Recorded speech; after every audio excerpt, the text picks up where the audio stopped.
welcome. Are we on? Yeah.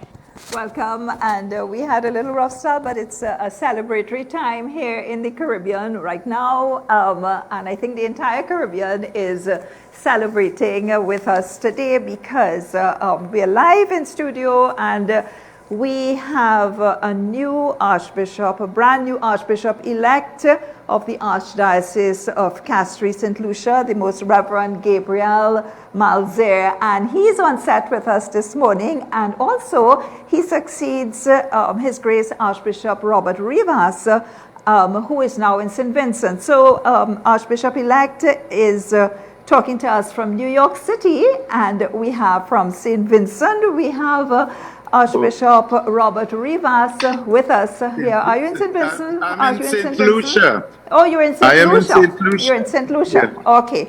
And yeah, and also with us this beautiful day, we have Ronald Novell from the Catholic Communications in St. Lucia, and our own Raymond Sims from CAMSA, the Catholic media here. So welcome, and it's a great day in the Caribbean as we celebrate. And I know we're live in St. Lucia, Dominica, St. Vincent, Barbados, Jamaica, Trinidad, St. Vincent, and to celebrate this great news and all that's happening here with us. So welcome. And I just want to ask Archbishop, the Most Reverend Gabriel Malzaire, how does it feel to be returning home to your people? Yeah, this is it is becoming a very usual question to me within the last couple of hours. I have responded to it by saying it is a kind of bittersweet feeling in the sense that they both are dioceses that I love, people that I love. Having been in Dominica for 19 years, it means that relationships have been built, that I have come to know people. It's a place that I love very much, the things that I've done with the people. So thinking of leaving them it has its own repercussions on the psyche. Although it has not happened because I'm still there technically, but I know the time will come when I will have to move completely. Well, maybe the little consolation to that is the fact that I'm still the apostolic administrator of the diocese until a new bishop is named, and we don't know how long that will take. So there will be a little back and forth with Rosa for a while. But the time will come when I will have to leave. But maybe the question of the apostolic administratorship is good in the sense that the shift will be gradual. On the other hand, the question of moving to St. Lucia it has its own feeling associated with it, in the sense that I was explaining to Archbishop Rivas earlier on that for my 37 years as a priest, I've only worked in St. Lucia for 6 years. So most of my time has been out. So going back home, there is a feeling that, yes, I'm going back to work with my people and to do whatever needs to be done to proclaim the message of Christ in the way that he wants me to. So it's that has a good feeling to it. Whenever I go to St. Lucia, just the idea of going home, and by home I don't mean simply St. Lucia, but I mean Monrepo, going to my home with my family, there's a good feeling to it. So it's very much packed, that experience of this announcement of becoming the Archbishop of Castries is very loaded. So it has its bitter feeling and the sweet feeling as well.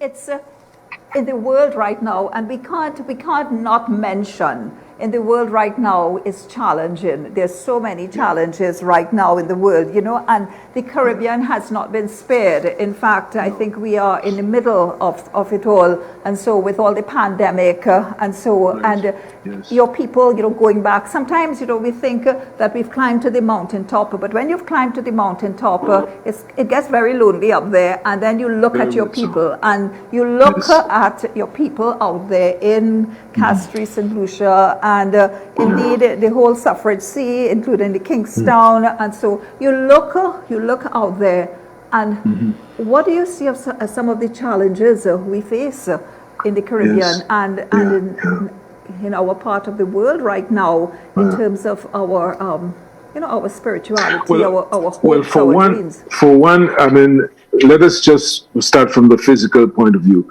With the present pandemic, it has just changed the worldview.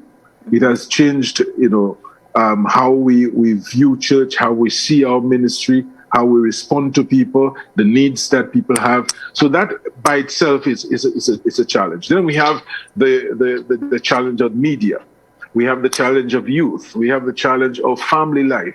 Every single aspect of ministry is changing, and we have to adjust and apply what is the best way of ministering to people. And of course, it's a learning experience as well. In fact, this morning I was speaking with Archbishop, and I was really bringing to the fore the idea of the Holy Father in relation to synodality. And I was saying to him that it is really a good time to reflect on how best to begin a ministry. The focus of the synod, the present synod, is to listen to people, listen to where they are, where they are hurting, where the ministry needs to go, to re-envision church. I think it's just a tremendous opportunity. So it is putting all the challenges that we faced with, whether it is youth, whether it's with adults, with men, with whatever aspect of ministry, to look at it, study it, and see how best we can apply the gospel message to those various aspects of our mission. Yes, thank you. And I just want to ask another person who is returning home, His Grace Archbishop Robert Rivas, who you succeed, Archbishop Malzaire. And Bishop Rivas, how does it feel to be coming back home to us? I remember, because I'm from the parish of St. Joseph, where you used to be as well. So you did minister to me in St. Joseph. How does it feel to be coming back home? I woke up this morning singing a happy song. I sang, "This is the day, this is the day that the Lord has made, that the Lord has made." And I raised my hands in praise and thanksgiving, and I prayed for Bishop Gabriel, and I said, "Lord, it's all his." And I thank the Lord for my ministry as bishop. I'm 32 years and just over a month as a bishop in the church. And I was 14 years and some months here as Archbishop of Castries. I think I have played my part. I've done my part. And, letting go now would be part of the reality of my life of retirement.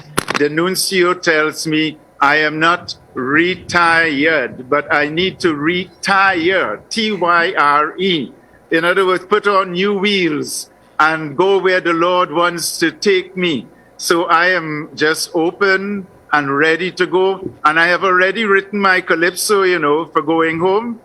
You heard about it. No, Trinidad and Tobago are coming home. It may be tomorrow. I have waited long but now I cannot wait any longer. I'm on my way.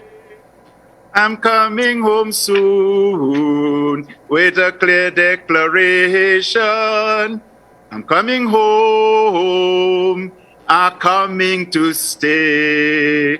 And you know what? I started learning to play the tenor pan on Monday, and I've had my first 4 lessons, and I'm reading the notes. So I am coming ready to play pan in Trinidad. Amazing. Thank you. And you know, the last time, if I could remind you, Archbishop Rivas, the last time you sang for me, we were on top of the mountains at Mount St. Benedict, which you climbed. So I know you have an eye for adventure. Oh my gosh, yes. Yes. But no, this is a very special day. It's special not just for me, because, you know, my life has been poured out in service and love and giving, and will continue to be. I'm not going to stop serving, and I'm not going to stop giving, and I'm not a lazy bishop. You know, I will be giving and giving until it's time to go home. But, you know, it's a special day to see Gabriel, my brother bishop, you know, coming back to his home, to his people, to serve them as their bishop.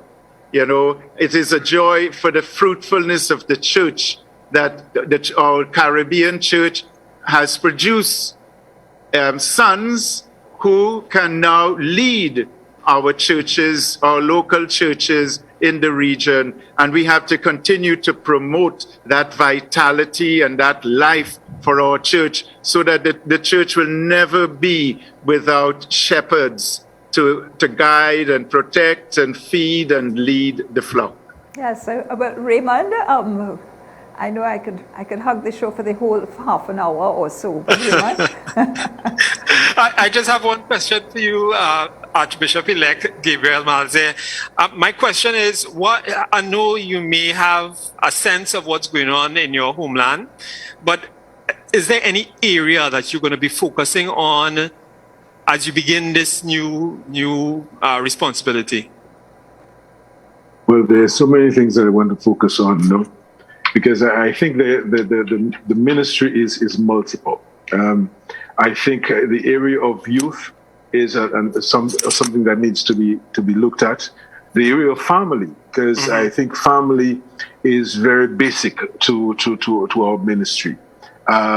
I mentioned earlier the question of the men in our society. We'll be looking at family as a whole, but I think men is an issue. It's an area that we need to focus, because we know that a lot of our men are falling through the cracks, and as to how that is going to evolve, I think it's a question of putting the energies that are necessary in those areas, and then vocation. Okay.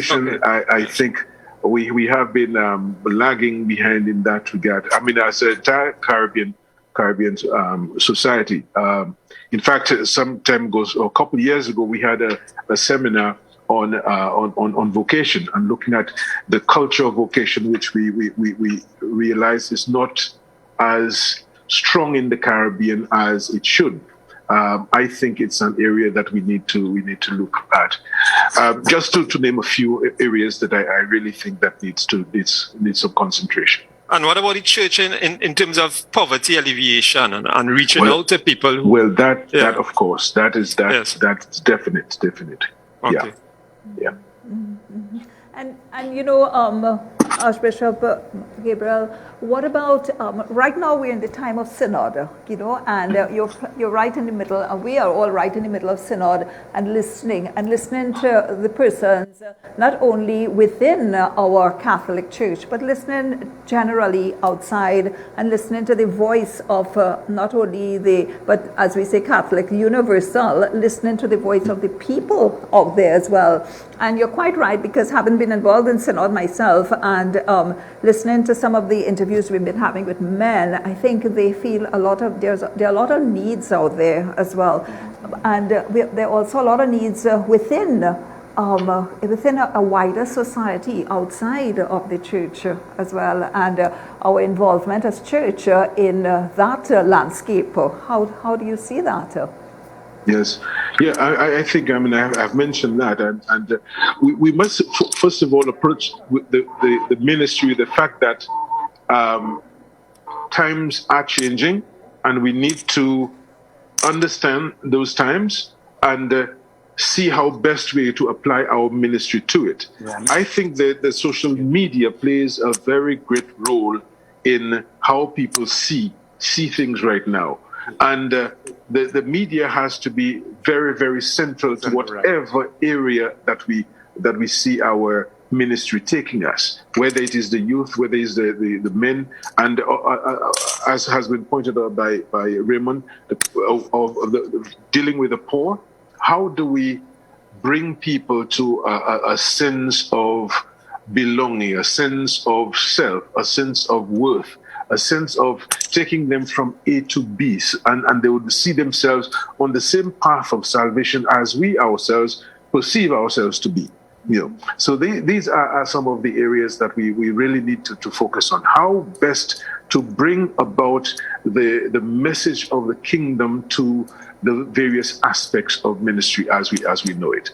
Yes, and the challenges are many out there. As you return to Saint Lucia, what do you have a message for your flock as you come in, as you return after being outside for so very, very long and taking back all that knowledge, all that wisdom, all that experience from outside, and as you go back home, do you have a message for your people? What do you have a message for them? Yes, well, basically, I mean, I would like to see us building a church together, to build a church where we feel that sense of belonging, that sense that, I'm getting some calls there. Yeah, sorry, I mean, some calls were coming through. Congratulate your calls, that's all. Yes. Yeah, so I was saying, to develop a church where people have a sense of belonging. And I'm not saying that it has not happened it's not in process, but I think to a great extent that people still feel that the church is out there, the clergy are out there, or religious are out there, and many people see they're coming to church as like a gas station. They come to get little graces and then they go out, to live the rest of the week. But to develop a method, a strategy where people can feel that this church belongs to me, and that I'm going to support the church in its ministry in entirety, whether financially, socially, spiritually, or otherwise. How do we form our people to come to that? So that I see myself as growing spiritually, and becoming that whatever I become is what the church becomes. So I really want to say to the people of Saint Lucia, let us work together. Let us build this church together. Let us make the archdiocese what God wants it to be, and so that no one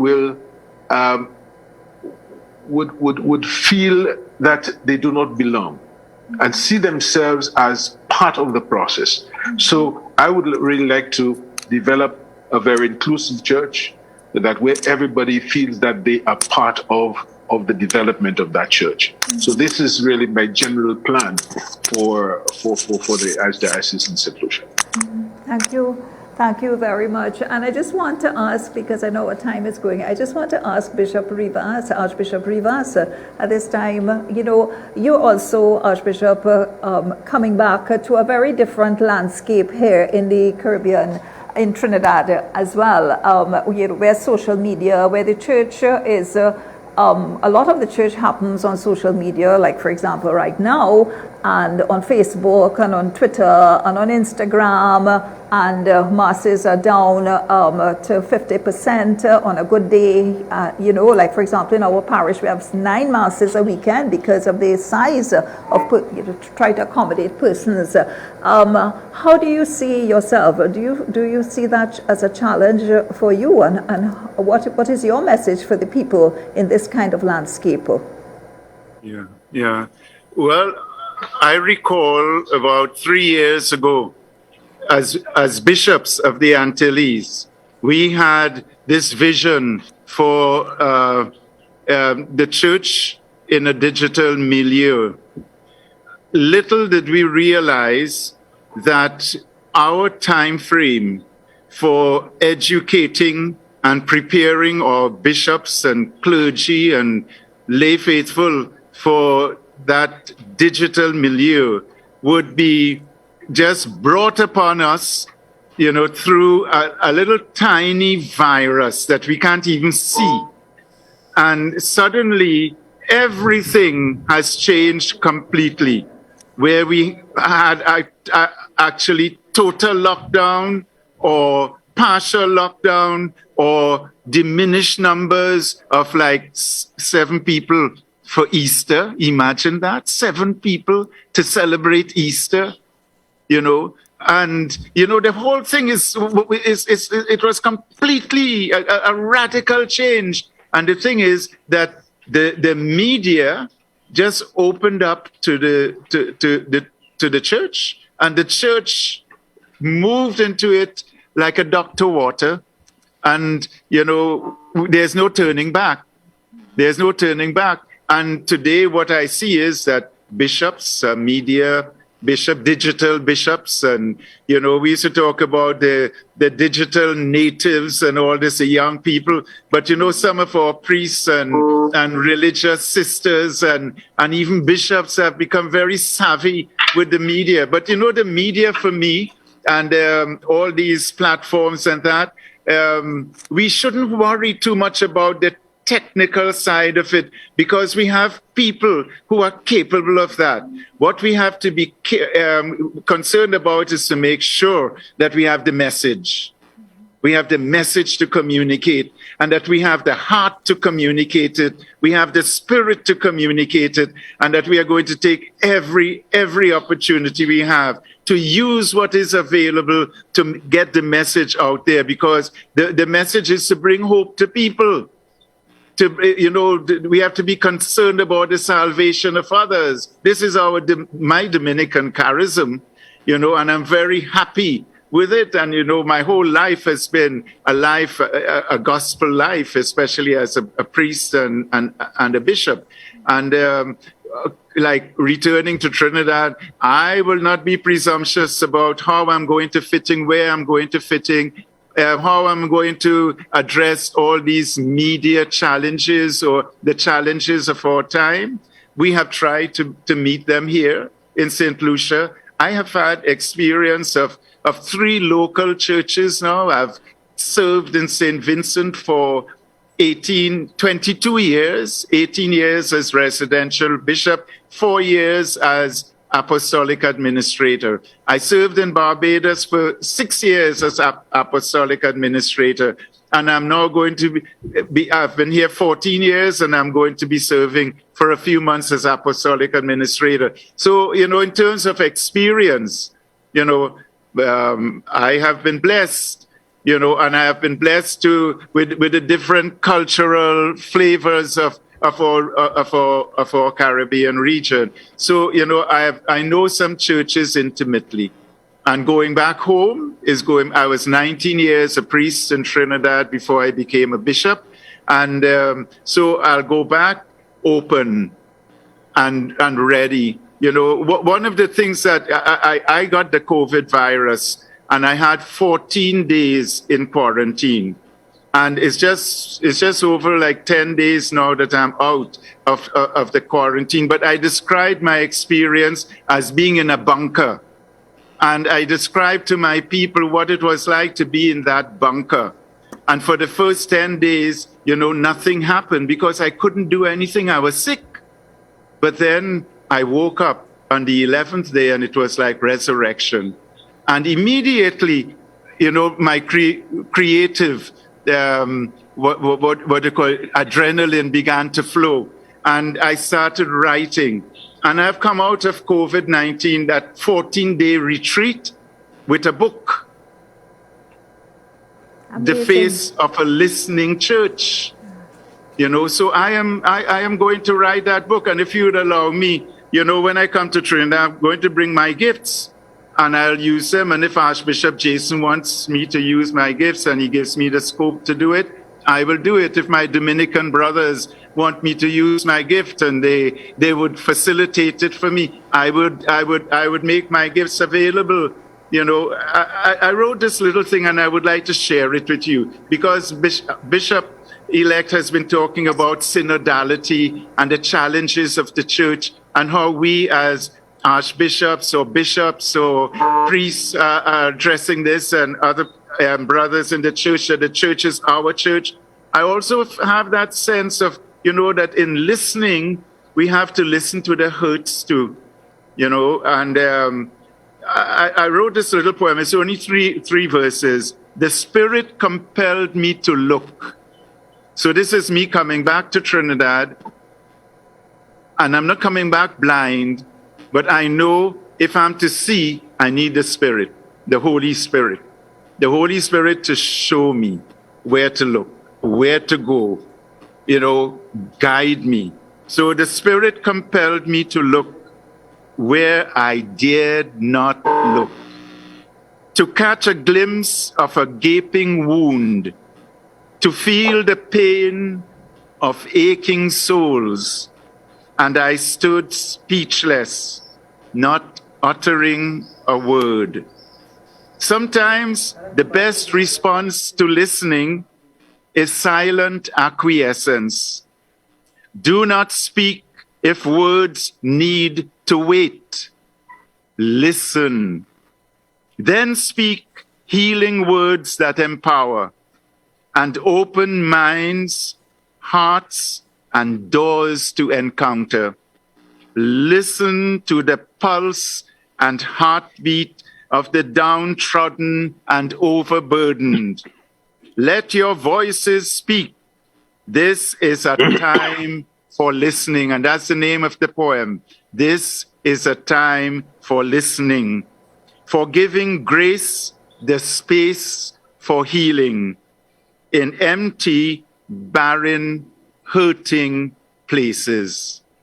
Thank you. That's how I'm coming back to Trinidad. Thank you. And I will be open to go into those open, empty, barren spaces humbly. Thank you so much. That is so beautiful, and we so look forward to you coming back.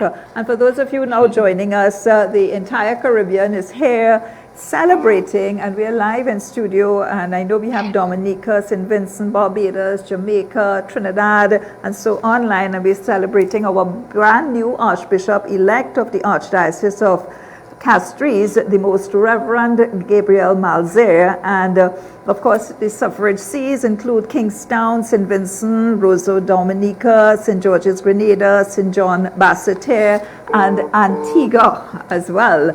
And Archbishop-elect, I know you just listened to Archbishop Rivas, and it's almost like I've done my work. I've come back home. I have done my work and I've come back home. Yeah. What do you see as your I've done my work? Welcome home, good and faithful servant. What would you like to be told? Well, I see myself as being in the hands of God to do whatever is to be done. And as I said, was saying this morning, that from the time I was ordained, I said I'm going to go wherever I'm sent and do whatever I'm asked to do from the Lord. And I will say, yes, Lord. So here I am to the people of Saint Lucia, and I will serve them in the best way that I can. Of course, the evolution of the plans that I would have for the future, of course, we can discuss that in another forum. But basically, to be in the hands of God to minister to the people in Saint Lucia as best as I can. with the gifts that God has endowed. I don't know if Raymond has a question to ask, but I would just like to ask one more question before I hand over to Raymond as I well. have a question. But go ahead. Go ahead, Sandy. Raymond, you go ahead. You go ahead. I'll come after. Okay.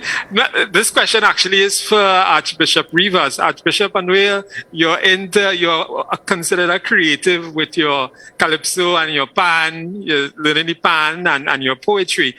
But tell me something. What will you miss most when you leave Saint Lucia?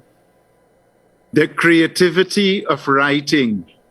Because, I've been, as I said, when I came to Saint Lucia, there's something in the atmosphere here in Saint Lucia that impelled me to be creative as a writer, a poet, a song composer, a calypsonian, and it all happened sitting there having my breakfast and looking out to the lovely ocean in the morning, the sea, and the hills in front of me, and the skies, and everything. It was like a Laudato Si. Saint Lucia was like Laudato Si for me, and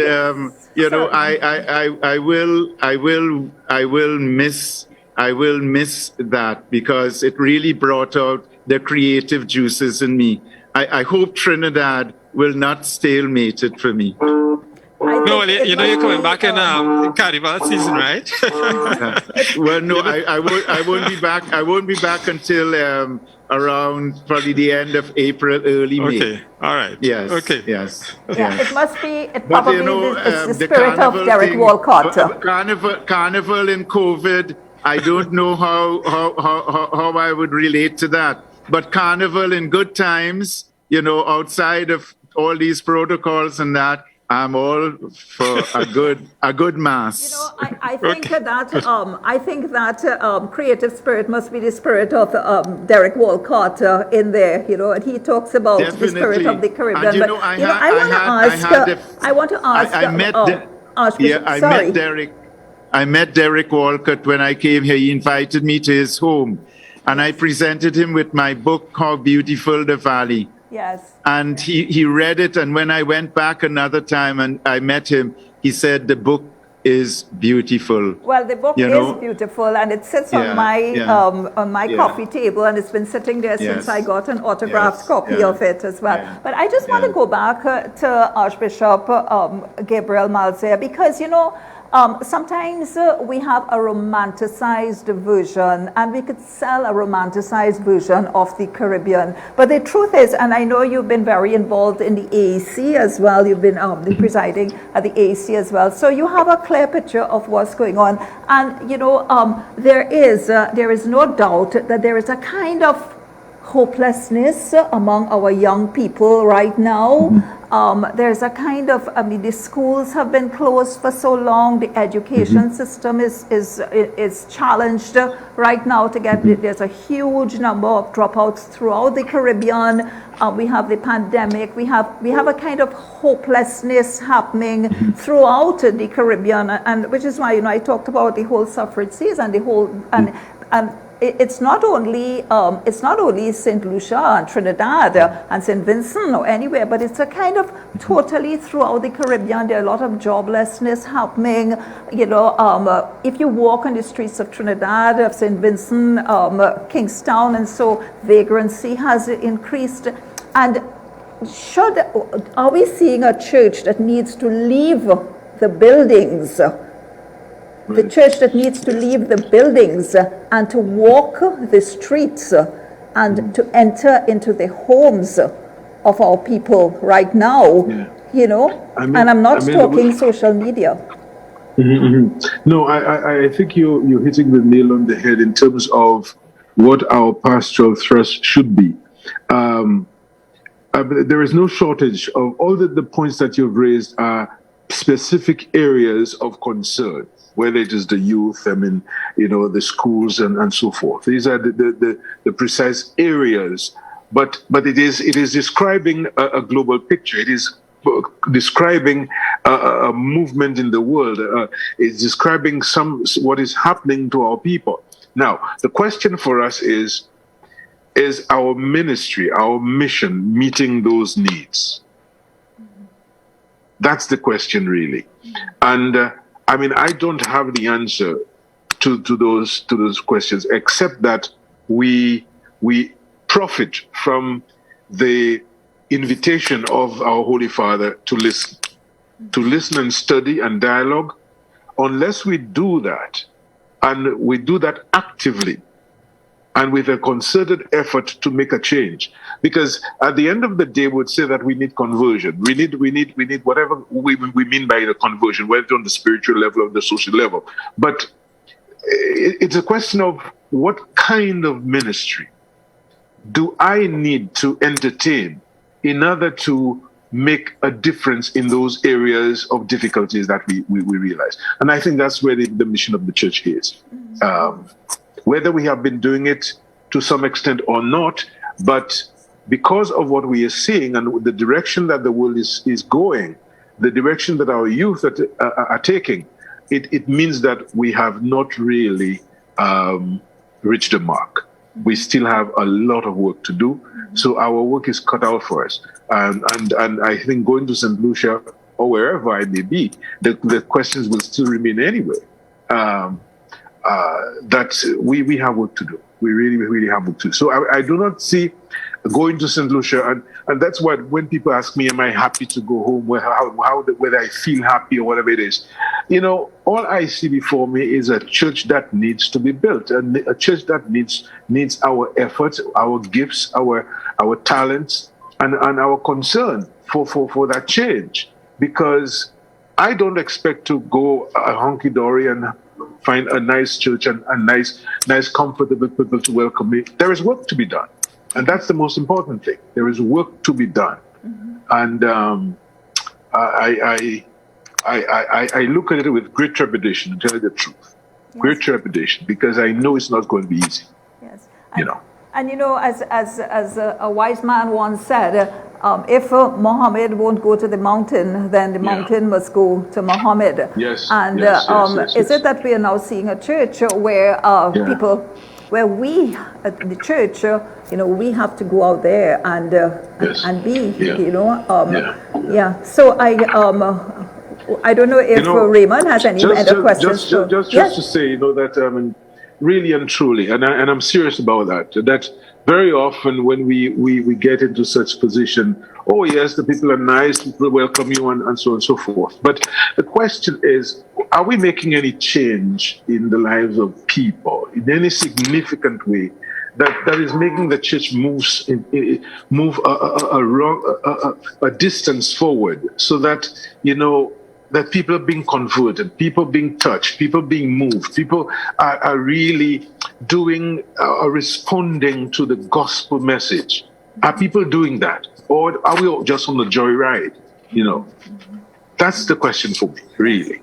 Yes, Sandy, I'd just like you to know that Ronald is here waiting for an opportunity to say something. Ronald has come on. Okay, Ronald, welcome. And I didn't realize you were there, Ronald. I'm so sorry. So I suppose I'll hand it over to you, Ronald, if you have any questions for our brand new Archbishop-elect. Firstly, I would like to congratulate him. And there's certainly a sense of excitement here in Saint Lucia. Social media has been ablaze since the announcement. So everyone there is much looking forward to see him. But before we end, I have to ask Bishop, could be a Timo of Creole? Parce que tout ça, il y a tout le monde Saint Lucie qui a écouté, ça va dire après-midi. Oui. Oui, vraiment, vous savez, pour venir achever à Saint Lucie, c'est pas un bagage qui est bien aisé, parce que peut-être nous avons en promotion de la vie, en la vie au monde. Moi, oui, merci bon Dieu pour que moi manier cela, mais vraiment, ça m'a ouais devant moi, c'est travail qui nous fait, travail conversion, travail évangélisation en Saint Lucie. Ça m'a demandé pour toutes ces gens de Saint Lucie pour travailler avec moi, pour travailler avec tous ces poètes-là, avec ces diacres-là, ma sœur, avec ses frères, en diocèse là, pour nous vraiment travailler ensemble, pour nous aider l'Église là à avancer, vraiment avancer, pas simplement pour dire nous c'est une belle Église, non, mais on l'Église côté monde qui vraiment vivre la vie de Jésus. C'est ça qui est nécessaire. Et ça veut dire nous pour adresser la vie les pauvres, monde qui a sur la oui, monde qui a besoin, monde qui a problème social, même monde qui a problème sociologique, toutes sortes de problèmes. Nous ne pour attaquer ces problèmes-là côté yoye, à toute manière, à toute façon. C'est ça qui a vraiment adressé ces problèmes-là, même quand Jésus était fait, a été fait. So, nous avons vraiment demandé tous les peuples ici pour travailler avec moi, avec tous ces prêtres-là, puis les gens qui travaillent à l'église là, pour nous bâtir l'église ensemble. C'est pas l'église prête aux dames, mais on l'église qui l'église des peuples Saint Lucia et qui a invité tout le monde pour participer à la mission de l'église là. Well, should I ask for translation? Oh no, that kind of. Let's just say that he is welcomed home because he understands the language of his people. Yes. I think that was one of the loveliest moments in our interview today. Thank you, Gabriel. Thank you, Ronald. Thank you. Yeah. Yes, and and I think all we heard, Raymond and myself, and well, I don't know, I'm sure Archbishop Rivas now speaks a little bit of that language, but all we heard is you understand your people and you are going back home, and that is so beautiful. I agree with you, Archbishop Rivas. It was a beautiful moment that you speak the language of your people, and not only the language, but figuratively and emotionally and spiritually, you understand the language of Sandy, your people. could I use an expression that I have learned here? Chebe fo. Yes.